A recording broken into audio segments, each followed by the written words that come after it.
们结婚都10几年了，从一开始有了这个孩子，我就对他的将来抱了很大的希望。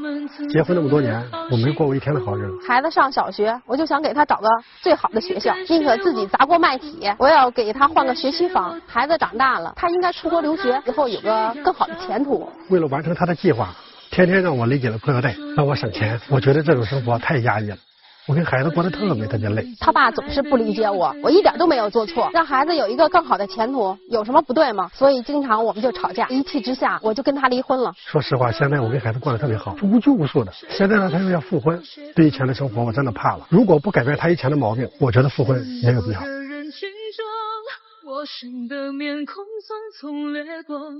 我不知道这个男嘉宾的生活有多压抑，压抑到离婚哈。接下来我们用掌声来请出这对曾经的夫妻，来有请。男主人公老赵43岁，来自北京，装修公司主管，学历高中；女主人公桂姐38岁，来自北京，职业会计，学历高中。来有请两位。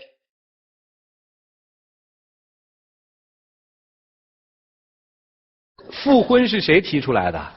是我。离了多久了？3个多月。当初干嘛离呢？因为孩子的问题。结婚这么多年，他有太多的想法，有孩子要买房，孩子这个上学要换房，还想孩子出国，又想全家移民。我就是一个工薪家庭，你说那可能吗？这是？那我这些不是都是为了家，为了孩子吗？孩子多大呀？13岁。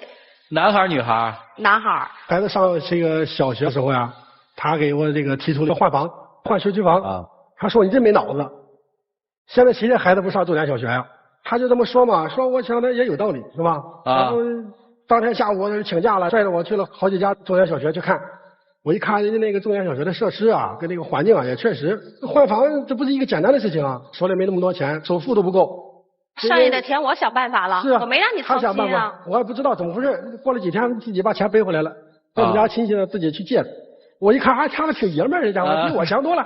那不就行了吗？行了，我就说你不知道，这是给我下了一个套啊！我怎么给你下套了？我都是为了孩子能有个更好的前途嘛。这事情就来了，刚上了没有2个月，又开始提出来了，说这孩子啊得给他报个兴趣班，还得让他有个一技之长。你看哪个孩子不报兴趣班？不是，孩子都要有一技之长，对不对？你让孩子喜欢的报都是这样的。我儿子喜欢爱动，我报那个轮滑。我就没经过他同意，我给他报了，他不高兴了。轮滑有什么用？那是特长嘛。那你们给报的什么班啊？对对，钢琴，那多陶冶情操啊！你是陶冶了，这孩子不喜欢，他坐不住，他怎么陶冶呢？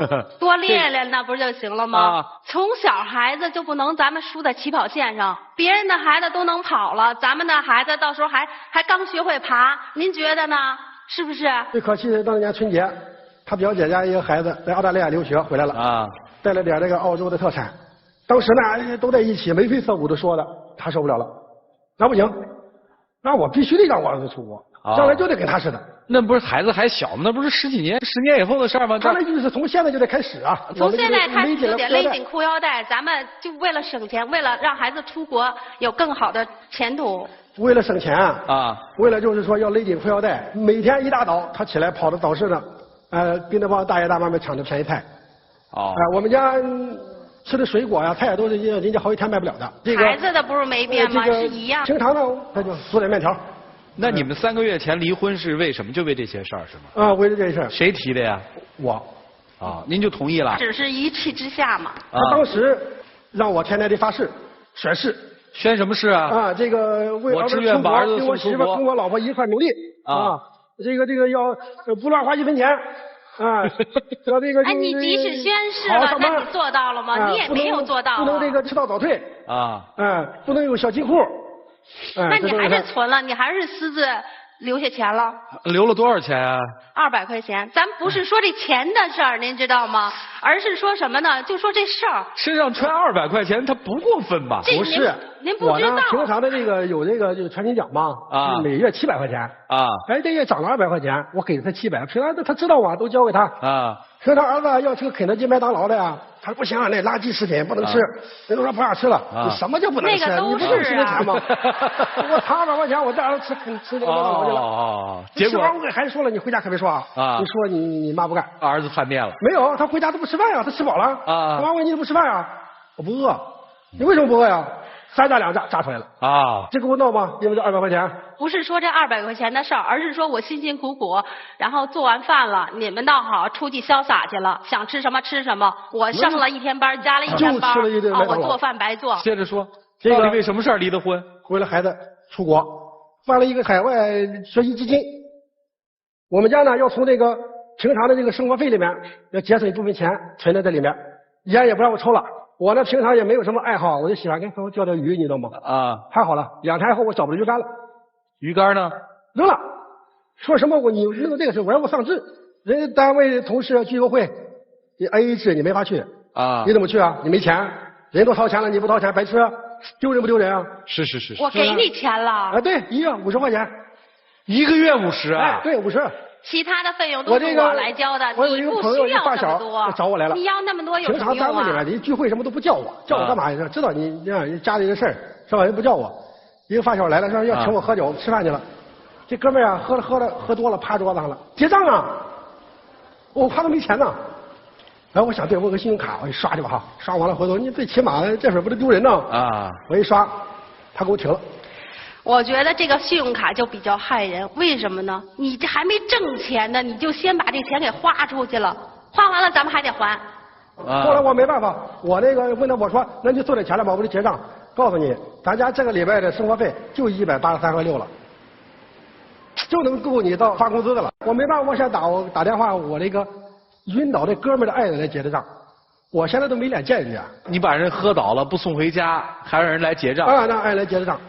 丢人吗？你说？人家也理解呀，人家知道咱们家这种情况，知道咱们孩子要出国，所以说该省的就得省，那不叫理解。不该花的钱就不要花。最可恨的是什么？你知道吗？有一次我咳嗽，他说没事，季节的事，喝点水就好了。啊，我就喝了点水，我3、4天不好。那天有点发烧，我给你买药去。我买了，我买了2毛钱一片洗澡片。夜里面我给他买的。2毛钱一片洗澡片，我自己去的。他说你干用吗？我一会儿一出汗就好了。管用什么呀？不管用啊！发烧。烧到才40度了，迷糊糊的了。对，送医院了，检查肺炎。就在这个年代，像你这样苦大仇深的男人也不多，你知道吗？是啊，我理解了。他要一走，这孩子出国的计划不就彻底泡汤？你怎么会同意跟他离婚呢？因为我就想把房给卖了。哎，我们马上就要移民了，那你说还留着房干什么呀？你什么时候要移民啊？他不是，你看没有？听明白了吗？什么时候？刚才前期是孩子出国啊，现在慢慢的想着什么？人告诉我说。他全家都移民，那新西兰才100多万，都去，他还陪着孩子呢。我陪着孩子去。因为我后来有个想法，我觉得孩子自己出去，哎，不放心，我们一起去不就好了吗？到时候还能照顾孩子，在那边哎做点小生意还能挣钱，那多好。新西兰移民100万移不了吧？新西兰移民门槛挺高的。兴高采烈的给我打开那 QQ 群，说你找你100万。我说就是说你这个弄齐了，我到那儿去，我说你怎么生活呀？做点小生意不就行了吗？哎，做小生意能做吗？语言都不通。学嘛，逼着我学，所以说就学英语。这就逼着我学英语，还逼您学英语啊！我中文都说不好，让我学英语，背单词你也不会了，你对这个家不负责，这就上纲上线，讲道理啊，弄得我特无奈。为了孩子能出国，那你肯定得认真学吧？是不是？你如果不认真学，你说怎么你知道吗？就是保险金不够怎么办？他要卖房啊，卖了房家都没了，过什么呀？现在房卖了吗？没有啊，离婚了卖什么呀？房子给谁了？房子我。哎，你行啊！孩子跟我呢。那孩子倾向于谁啊？我呀。我们来听听他们家孩子采访的时候是怎么说的啊！来听一听。我妈妈不在这段日子里，我过得非常幸福。没有人会逼我去上那么多的课外班，也没有人会因为我跟我爸爸吃了一顿肯德基而骂我。我像别的小孩子一样幸福、快乐、自由自在。但是我打心眼里希望我妈妈能够回来，因为我们毕竟是一家人。当妈的一听儿子这话受不了是吧？除了儿子的问题，就是你们俩感情还行吧？就是跟他一块过怕了啊，真的。那你心里还有他吗？我看儿子心里其实还有他，你心里还有他吗？你要说完全的把他忘了，那不可能。孩子想他，有的时候吧，我也想，你说自己毕业这么多年了，但是我这3个月可过得特别舒服啊。跟孩子我们无忧无虑的，想吃什么吃什么，想干什么干什么。我觉得这才是生活，你不用想那些异想天开做不到的事情。这些对不对？也不是异想天开，哪个母亲不是说为了孩子，这闹得家都没了，成龙啊？到现在他不明白，你就退一步呗，对不对？到现在他不明白，孩子一定有一个快乐的童年。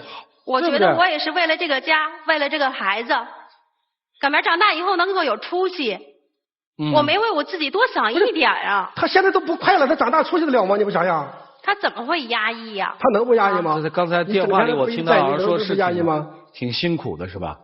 整天的跟我说孩子不能输在起跑线上，我也不知道这句话是谁发明的，那太可恨了。我耳朵听讲了，他就非得想那些做不到的事情。好吧，事儿基本听明白了，怎么办就看你们的了。一起进入丘比特问卷。女人呢有2个角色，一个是母亲，一个是妻子。我觉得你这2个角色呢都做得非常失败。别人家都已经齐心协力的奔小康了，你们家好像都快退回旧社会了。别人的老公都有面子，然后有朋友，你的老公是羞于见人，因为没钱呀。别人的孩子都能得到妈妈的慈爱，而你只是对孩子说学习、出国。你这种种种作为是把你的孩子和丈夫越推越远。但是我觉得哪个母亲都希望自己的孩子能够望子成龙啊，都是这样，都希望他能有出息啊。是你说了，将来你说了，你不想让孩子输在起跑线上，但你这么做会让他累死在起跑线上。对，我就这意思。你根本就不知道孩子需要什么，老公需要什么，最起码孩子需要一个完整的家。你看看你现在。但是他也需要有一个美好的未来呀。他连家都没有，他的未来在哪儿？谁给他未来？你们现在已经都离异了，他已经缺失了这个家了。为什么选择了父亲呢？父亲不逼他。我跟孩子玩可好了，他虽然说跟我好。我们可以作为一个父亲的感受交流一下。我也有一小孩，我也同样面临着学区房，小孩要成长。但是你知道我小孩现在4岁，最大的特长是什么吗？开玩具车。最大的兴趣是什么吗？坐公共汽车。所以在入托的时候，幼儿园老师让我写你们家小孩的特长和兴趣是什么，我只能说可以识别出很多的汽车标志，并且熟知北京的交通线路。因为我知道小孩快乐我就快乐，而且我也知道在不久将来他会学业很繁重的，我想让他能够珍惜他眼前的这份无忧无虑的快乐。比他还小的小孩会识很多的英文字母，会很多的技能去学跳舞，但我不让他去，因为我希望他能快乐，而快乐是他最需要得到的。而这个你给你的小孩了吗？你有给吗？他有时候也有啊。是什么呢？睡着的时候。是什么？睡着的时候。你老公说出了你孩子的悲哀，孩子只有在睡着的时候才能快乐，你一定要做改变。不怕人做错事儿，就怕好人做错事儿。也不怕好人做错事儿，就怕好人自以为是的做错事儿。你就是那个自以为是的做错事儿的。举个例子吧，很现实啊。我小时候10几岁吧，就是生长发育的时候，那个时候很流行啊，就觉得小孩可能营养不够，长不高，就给他流行吃那种口服液。你给烧坏了吧？不，我说的是真事儿，我说的是真事儿。结果就从10几岁开始，他再没有长过个。为什么？因为没有激素，母亲是好心，要给儿子增加营养，结果儿子从那么小就没长过个，从此以后就一直身高受歧视，还经常被赵川拿说是。你听得懂我刚才讲这个例子的意思吗？就很多母亲都是这样的，她是真心为小孩好，也真心是把小孩活生生的给逼残了。父母啊，都想给自己的孩子最好的。是你刚才说一句话说，就怕孩子输在起跑线上，我特别讨厌这句话。我也讨厌。我跟你说这么一句话，从来没有孩子输在起跑线上，孩子往往都输在生活里面。起跑线上不决定一个孩子未来的成就。在幼儿园里面，有些孩子特别能干，从小班进去开始会用筷子，小班啊会用筷子自己夹菜吃。有一些很早开口说话，有一些很早就会走路，这些孩子未来就有出息吗？我从小学的时候就参加奥数比赛，结果我读大学的时候150分的数学考60分。为什么我的数学会那么差？后来也就因为考奥数考伤掉，从此以后非常讨厌数学，我看到数字我就讨厌。我想告诉你什么是生活。我以一个儿子的身份想告诉你，好的生活3点：快乐、亲情和享受。一个小孩如果从小没有得到一个快乐，你填鸭一样的灌输他东西，他可以学得很好，可以得到知识，但是他不会有很大的成就。因为一个人要得到一个很大的成就，他最重要的也许不是知识，而是心态。一个人心态坏，他的成就肯定是有限的，这是一方面。第二个是亲情。一个家庭，如果你所谓的我对孩子的爱、对丈夫的爱是一种逼迫，是要大家勒紧裤腰带，看个病都只能吃2毛钱的药，这是亲情吗？这是凉薄。你是在控制这个家庭，你不是在爱这个家庭。你所有的爱都是逼着人家往你的轨道上走。你丈夫，你看多么憨喜的一个人，他是有想法、有思想的，他已经一再的迁就你。他为什么迁就你？因为他爱你。你利用了他这样的一种尊重跟爱，一步步把他逼到了几乎就可以说是绝路上。你还觉得自己是对的吗？第三个，享受。其实说真的，要望子成龙来，为什么？等到望子成龙了，有一天小孩送出国，他再也不回来，你这辈子可能也就是隔1年见一次，隔1年见一次。到老了你会在想，我为什么？我年轻的时候跟丈夫这么含辛茹苦，勒紧裤腰带把人送走，就是为了我1年见他1次吗？你想要这样吗？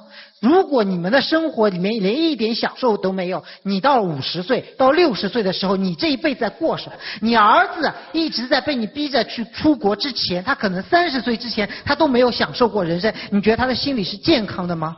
没有童年，没有少年，没有青年，我所有的一切都是我妈给我安排好的。你的丈夫是一个特别好的人，我看他的态度，他很想跟你复婚。他今天到这儿来，只不过是想让我们教训你一下。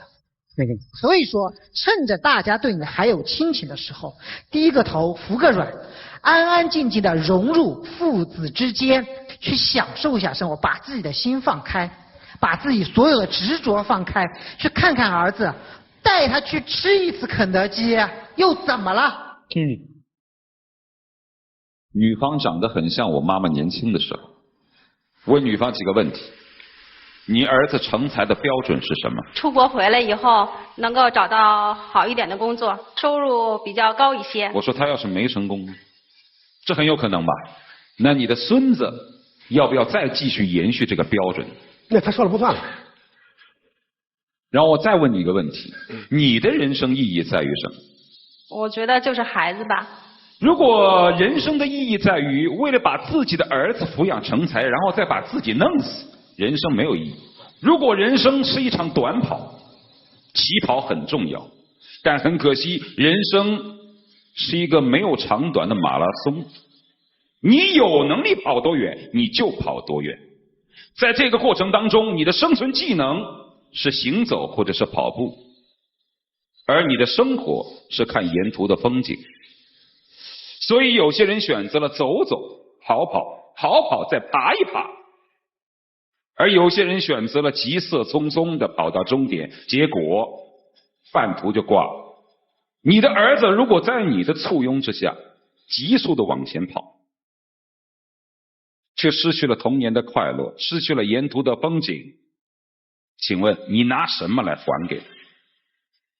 我们现在洗进脑海当中所有的印象，能够想到童年的就是给自己带来的玩具的快乐。第一次玩什么玩具？玩枪，或者骑自行车啊，或者第一次去公园，第一次看到猴子。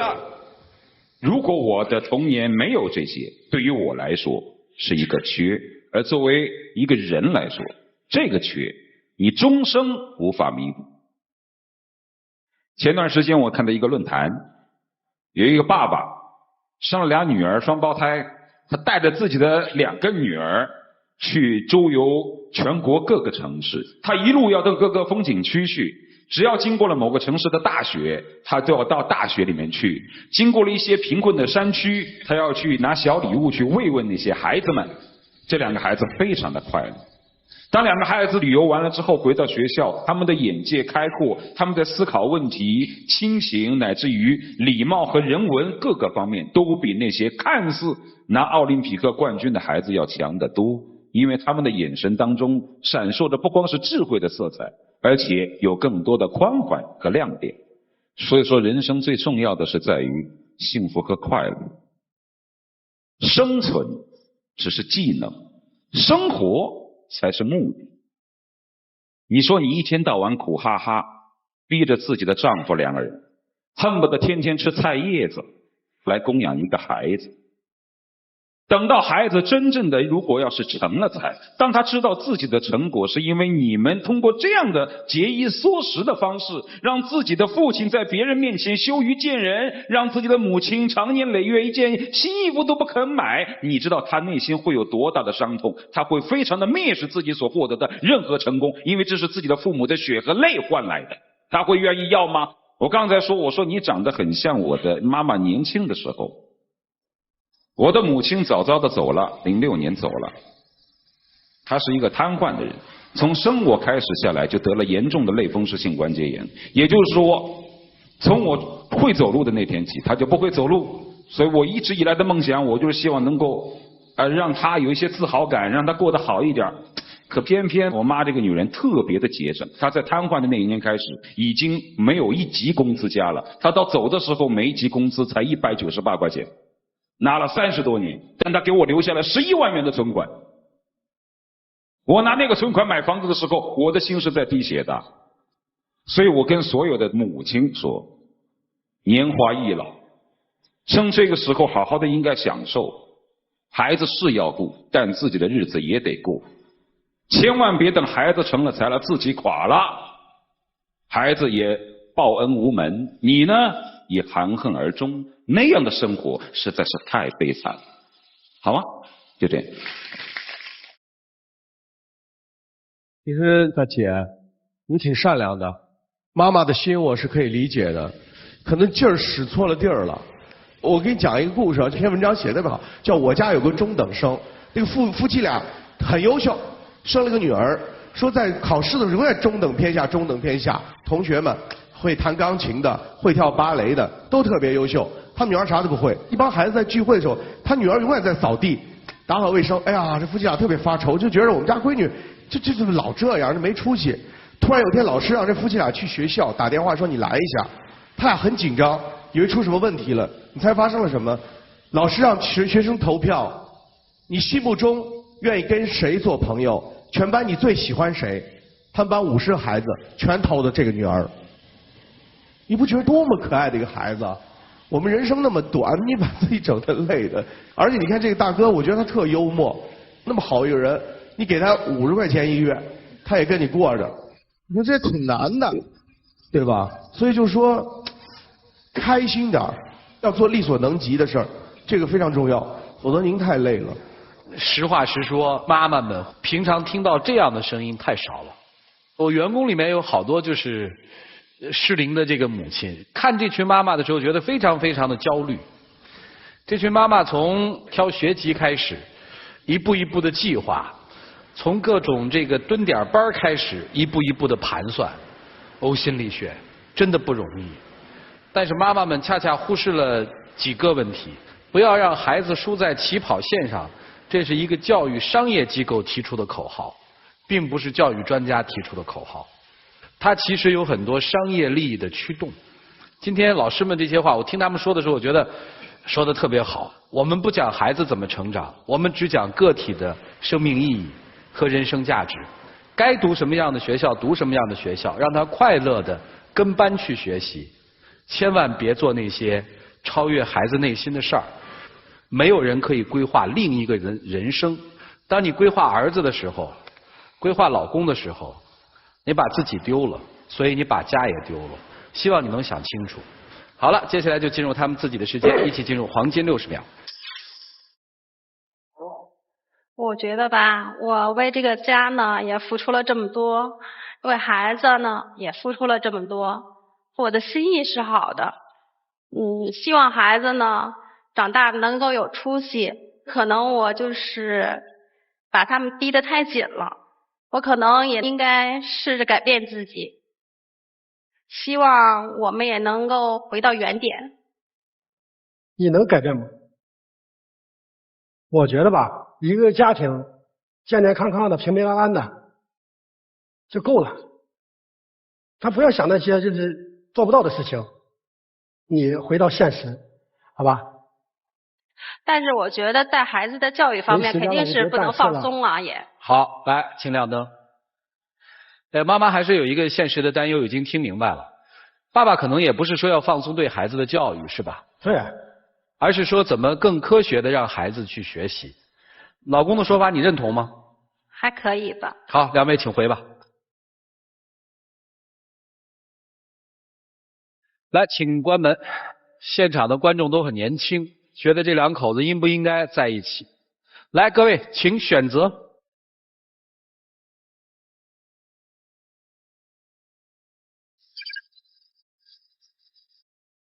好，现场有77.27%的观众朋友觉得他们应该在一起。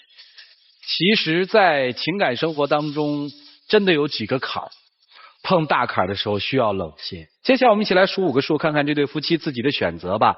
5、4、3、2、1，请开门。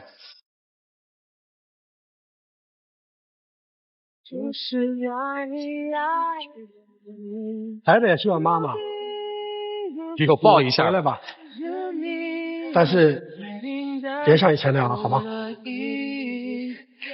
以后我就跟你有什么事情都商量着来，然后咱们两个一起管钱。钱你管，主意我拿，好吧？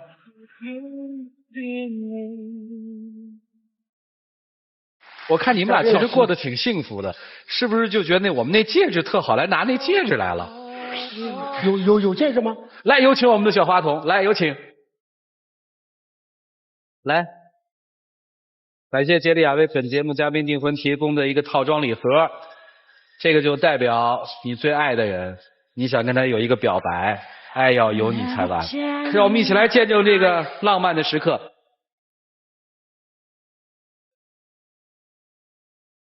老婆，忘掉以前，我还是那么非常的爱你。谢谢老公，谢谢你能原谅我。以后一个月给多少零花？